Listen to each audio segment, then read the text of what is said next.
আজ আবারও নতুন ব্লগ নিয়ে আমার ইউটিউব চ্যানেলে হাজির। কিছুদিন আগে আমি আমার ইউটিউব চ্যানেলে শর্টস ভিডিও ছেড়েছিলাম উত্তরবাগ ভাইরাল তালতলা। আজকে সেটা দেখাবো কত মানুষের ভিড় আর সবাই কীভাবে আনন্দের সাথে ভিডিও করছে, শর্টস করছে।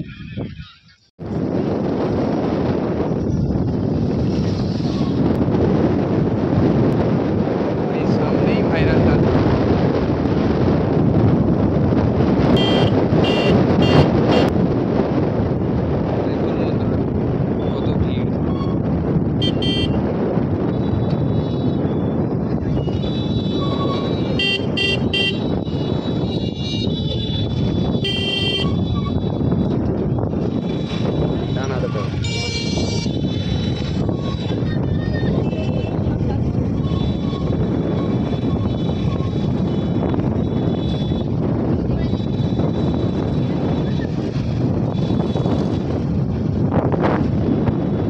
এই সেই তালতলা।